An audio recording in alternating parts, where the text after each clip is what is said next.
जब हमारे मन में किसी भी चीज़ को पाने की जिज्ञासा पराकाष्ठा पर पहुंच जाती है तो हम कुछ भी करने के लिए तैयार हो जाते हैं। ऐसी एक कहानी निधि की कहानी में मैं सुना रही हूँ। निधि आपको मिथिला नरेश जनक की। जी हाँ, एक बार क्या हुआ कि मिथिला नरेश जनक की तत्व जिज्ञासा पराकाष्ठा पर पहुंच गई।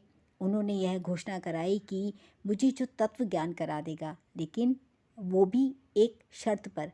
घोड़े की पीठ पर आरोहण करते हुए उसकी एक रकाब पैर रखने के बाद दूसरी रकाब पर पैर रखने के बीच जितना भी समय लगता है, उतने ही समय के अंदर जो महापुरुष मुझे तत्व ज्ञान करा देगा उसके चरणों में मैं अपना सर्वस्व अर्पण कर दूंगा। यह बात सुनकर देशांतर से विद्वान दरबार में इकट्ठे होने लगे, पर यह उत्तरदायित्व बहुत ही कठिन था। सूक्ष्म गूढ़ विषय को समझाकर तत्क्षण उसकी प्रत्यक्ष अनुभूति कराना बड़ा सबको असंभव सा लग रहा था। इसलिए कोई विद्वान सामने आने को तैयार हो नहीं रहा था और यहाँ पर राजा जनक की अधीरता दिन पर दिन बढ़ती जा रही थी। एक दिन अचानक अष्टावक्र ऋषि उनके दरबार में आ गए और वो 8 जगह से टेढ़े मेढ़े थे। उनकी ये आकृति देखकर वहाँ बैठे सभी लोग हंसने लगे और अष्टावक्र ने सभी की हंसी की उपेक्षा करते हुए राजा से कहा कि आपके दरबार में तो सब चमार रहते हैं।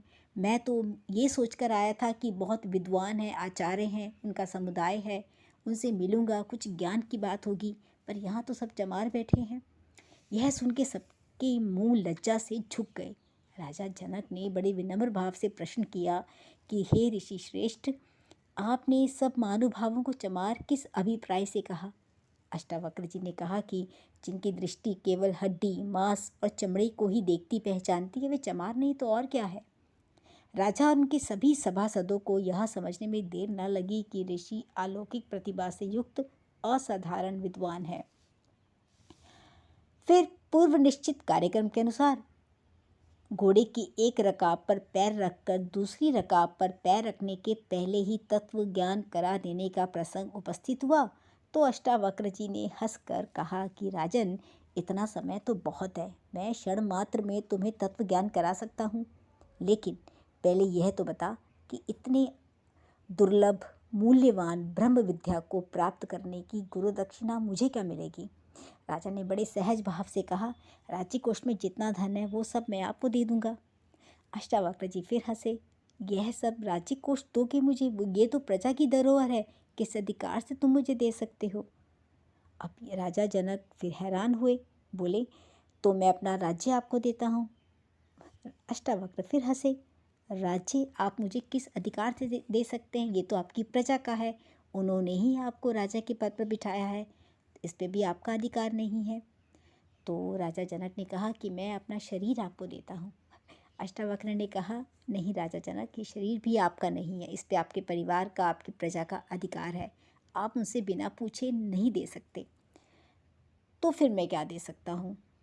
राजा जनक, अष्टावक्र ने कहा कि इस शरीर को आप अपना कहते हो, लेकिन ये शरीर चलाता कौन है? मन चलाता है।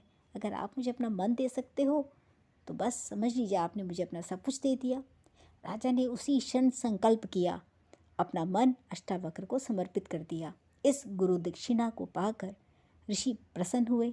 अंत में अष्टावक्र यही कहना चाहते थे कि मन के हारे हार है और मन के जीते जीत। हमें अपने लक्ष्य की पूर्ति के लिए मन को देना ही होगा, यानी मन को हारना होगा, वरना हम कुछ भी इस जीवन में प्राप्त नहीं कर सकते। आपको यह कहानी कैसी लगी ज़रूर बताएं। आप सबका दिन शुभ हो।